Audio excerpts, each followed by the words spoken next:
Well, hello and welcome or welcome back to Read Becca for my weekly chatty catch-up on everything I've read, everything I'm currently reading, and everything I'm looking forward to reading, as well as some general chit-chat on what's going on in life. And as you can tell, I'm coming to you from a dark cave. No, it's been snowing all day, it's very overcast, and we're just at that season where all of the people with non-professional setups are dealing with natural lighting. So that's what's going on here. Snowy day, it was very lovely and cozy, I guess, kind of forcing me to stay in. We didn't get completely dumped on, but it very much did snow all day long. We got about maybe 2 inches of snow, so good amount. So cozy vibes are abounding, and that has been good for reading in terms of things I'm progressing in, but we'll get back to those. So in terms of what I finished, I have one thing I think to talk about here. I did also finish second, The Spell Shop, but I think I'm going to bundle that in and do a cozy fantasy recent reads because I read several that I still need to wrap up from my vacation time in October. So that will be coming at some point. I'm going to use that as my end cap for that selection of reads. But the thing I finished this week is a big hot book right now. In fact, I finished Orbital by Samatha Harvey. And this seems to be a very divisive book. I know it went around with the moniker Snorbital quite a bit throughout the Booker progress, and it has now won, obviously. And fortunately, I had put a hold on it because of the Ursula K. Le Guin Prize. It did not win that prize, but months ago, and was waiting in a long line. And now the line is significantly longer. So my hold came in for the audio right in time with the Booker announcement when the line grew massively. But I very much wish I had had the print to go along with the audio, but the audio was very, very good. I personally loved this book. I think had I had the print to read along, because it is a very prose-focused book, this may be a 5-star or even a favorite of the year, but as it stands, without having the print to look at and really immerse in the prose, I think it was a very high, like 4.5-star read for me, so I thought it was fantastic. But there's not really much to talk about in terms of what this book is. It is, as everyone has said, just the story of astronauts on the International Space Station. It is a slice of life. There's not too much to it beyond that. It's not grand in scope or scale. Very little happens. We are getting grander elements, seeing why these people were motivated to come into this sort of singular career that makes them very special. But we're told about the everyday, the mundane aspects of this very specialized career, and in great depth. I think for me, one of the things that was so strong here really was reminiscent for me of Piranesi. In no way are they similar in plot, but in terms of the writing, in Piranesi and here, both authors write very sparsely and sparely. They know how to select the words they're using. So it really stands out that in both cases, the authors are using very, very specific terms. There's a lot of laborious detail in some of the writing. In both cases, like numbers are really drawn out in certain ways. So here you're getting a lot of numbers, very specific numbers, acronyms. You're getting repetition even when the author has taken such care to really be edited down. You know that repetition is very, very important. So it's not important from the standpoint of it being meaningful. Like, none of these acronyms need to mean anything to you or the specific numbers that are detailed out, but it's experientially meaningful to understand the life and a day of this person who you are being immersed in. So I just felt such a connection through the writing to these people. But I think there is something bigger in the background that is the reason why it has gone up for all of these prizes, and that's because not just we're getting this slice of life of these people's experiences, but because they're also looking down on the Earth and they're reflecting on the connection that they have both as a very broad-ranging international community on this space station. Each of them comes from a very different background in life and have completely different motivations for being there, but they look back on the Earth in different ways that also form a community for them in how they're connected back to Earth. The struggles of being so far away from family, the struggles of knowing that there are threats, they're looking back as a typhoon is raging in part of the world, and being so far away and not being able to do anything, knowing that even if they were there, they wouldn't be able to do anything. And it's not like a disaster movie type situation. You are hearing about the ways that typhoons are normal and a cyclical part of the world, but also that they're worsening. And so there is certainly a climate change message there. And I just very much enjoyed that. I think that's sort of the speculative element that has put this on to kind of cli-fi type of lists. I know a lot of people were a little upset about this being also on the Goodreads awards in the science fiction. I would say this is very much more scientific fiction than it is truly science fiction, but there's certainly something there. And I know I wish I could remember where I heard this discourse, but someone was talking about how isn't really anything that's written now actually cli-fi, and cli-fi is broadly considered to be a topic under science fiction. So do we put contemporary fiction under that? So yeah, it is a very, very nuanced conversation, I think, that not a lot of people will agree on. But regardless, I thought this was fantastic.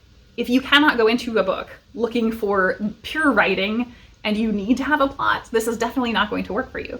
I know I have absolutely seen many people have pretty much the exact reverse experience of my own.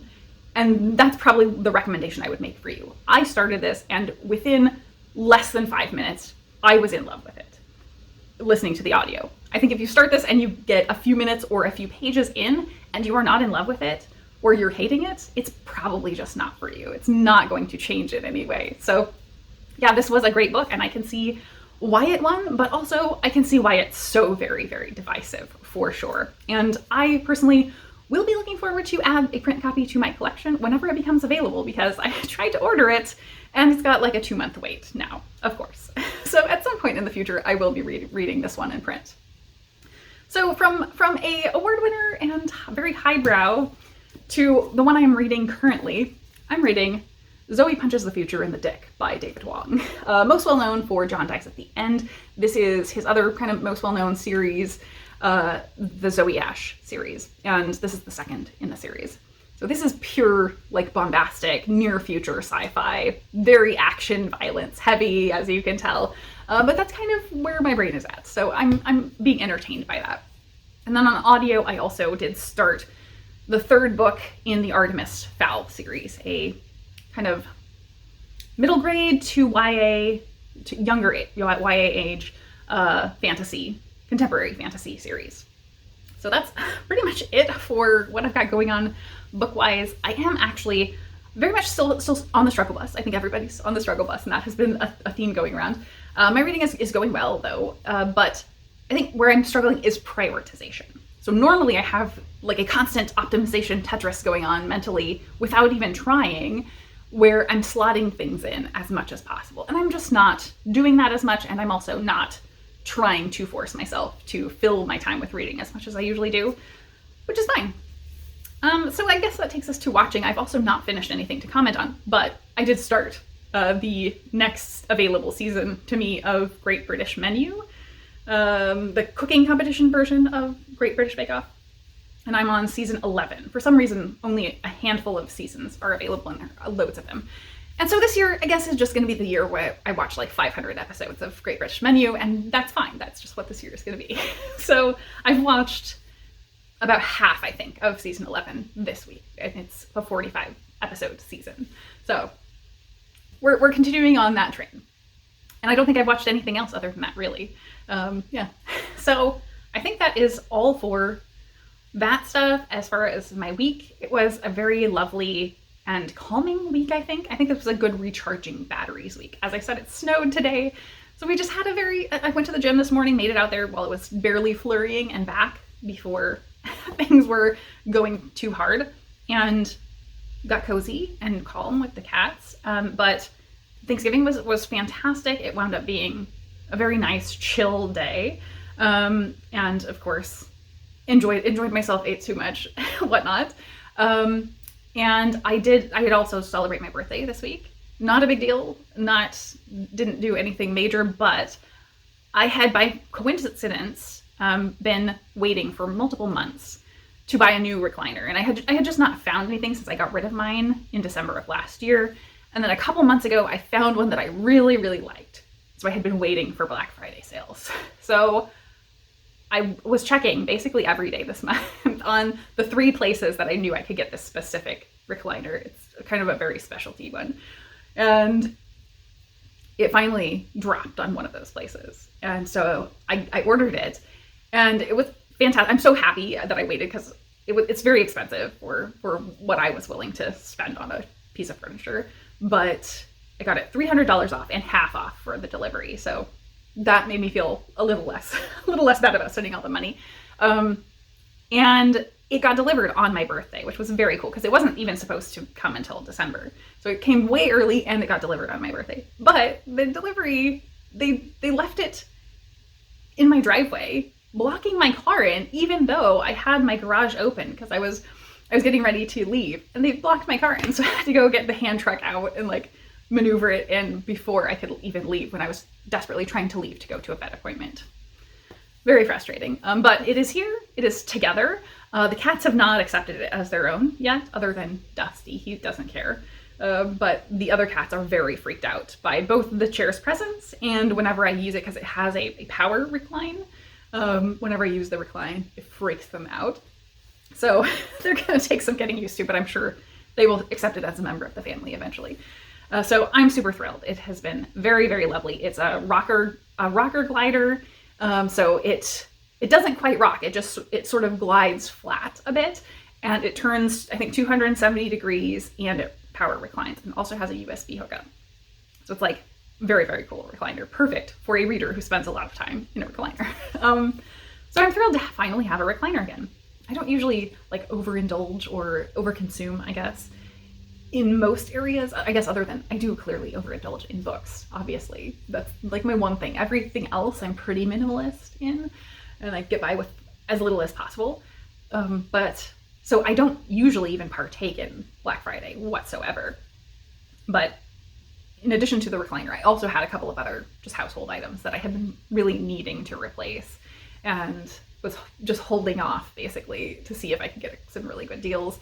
And I did. I found some very good deals, not on Black Friday itself, but as part of the broader sales. So I'm very happy. I was able to fortuitously find the deals that I wanted, and those have already arrived. So I'm very happy with that.